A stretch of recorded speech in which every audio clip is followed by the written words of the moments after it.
हप्ता आता लवकरच जमा होणार आहे।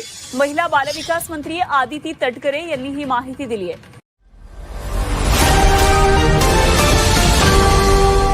17वा हप्ता अजून खात्यात आला नाही, तुमचं नाव यादीत आहे की नाही, हप्ता रोखला गेला आहे का? आजचा हा व्हिडिओ शेवटपर्यंत पाहिला नाही तर मोठी चूक होऊ शकते। नमस्कार मित्रांनो, मी आहे माधुरी।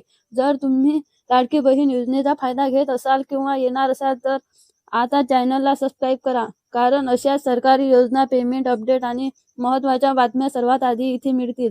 मित्रांनो, महाराष्ट्र सरकारची लाडकी बहीण योजना ही राज्यातील महिलांसाठी एक मोठी मदत ठरली आहे। आतापर्यंत 16वा हप्ता महिलांच्या खात्यात जमा झालेला आहे, पण सध्या सगळ्यांना एकच प्रश्न पडलेला आहे, 17वा हप्ता कधी मिळणार? डिसेंबरच्या येणार आहे की पुढच्या महिन्यात? काही महिलांना का मिळणार नाही? आजच्या व्हिडिओमध्ये आपण सविस्तर पाहणार आहोत। 17वा हप्ता तारीख, सरकारने लेटर अपडेट, पैसे अडकले असतील तर काय करायचं, नाव यादीत कसं तपासायचं? मित्रांनो, आधी थोडक्यात समजून घेऊया। लाडकी बहीण योजना ही महाराष्ट्र शासनाची योजना आहे। गरीब मध्यमवर्गीय महिलांना आर्थिक मदत देण्यासाठी सुरू केली आहे। पात्र महिलांना दर महिन्यात 1500 मदत दिली जाते। आतापर्यंत 16वा हप्ता जमा झाले, लाखो महिलांना फायदा। आता सर्वात महत्त्वाचा मुद्दा, 17वा हप्ता कधी? सरकारने सूत्रानुसार 17वा हप्ता हा महिलांच्या शेवटच्या आठवड्यात किंवा पुढील महिन्याच्या पहिल्या आठवड्यात जमा होण्याची शक्यता आहे। पण लक्षात ठेवा, सगळ्यांच्या खात्यात एकाच दिवशी पैसे येत नाही। काहींना आधी आणि काहींना 2-3 दिवसानंतर उशिरा, त्यामुळे घाबरायचं कारण नाही। जर तुमच्या खात्यात पैसे आले नाहीत तर कारण ही असू शकते: आधार कार्ड बँकेला लिंक नाही, बँक खाते बंद, डॉर्मंट आहे, KYC अपडेट नाही, अर्जामध्ये चुकीची माहिती, नाव लाभार्थी यादीत नाही। यापैकी एकही कारण असलं तरी हप्ता अडकतो।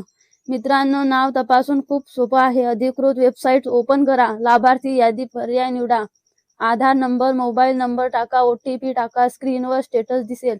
नाव असेल हप्ता नक्की मिळणार, नाव नसेल दुरुस्ती करावी लागेल। सर्वात आधी बँकेत जाऊन KYC अपडेट करा, आधार बँक लिंक आहे का तपासा, त्यानंतर जवळच्या CSC सेंटरमध्ये जा, तक्रार नोंदवा। लक्षात ठेवा, तक्रार केल्याशिवाय पैसे आपोआप येत नाहीत। सरकारकडून स्पष्ट सांगण्यात आलं आहे की चुकीची माहिती देण्याचा हप्ता बंद होऊ शकतो, फसवणूक केल्यास पैसे परत घ्यावे लागू शकतो, त्यामुळे योग्य माहिती घ्या। तर मित्रांनो, आज आपण पाहिलेला 17वा हप्ता कधी मिळणार, पैसे का अडकतात, नाव कसं तपासायचं, समस्या असल्यास उपाय। जर हा व्हिडिओ उपयुक्त वाटला असेल तर लाईक करा, तुमच्या बहिणींना शेअर करा। आणि मित्रांनो, जर तुम्हाला सरकारी योजना, पेमेंट अपडेट आणि ताज्या बातम्या हव्या असतील तर चॅनलला सबस्क्राईब करा। 17वा हप्ता खात्यात येताच मी लगेच अपडेट देणार आहे। धन्यवाद, जय हिंद।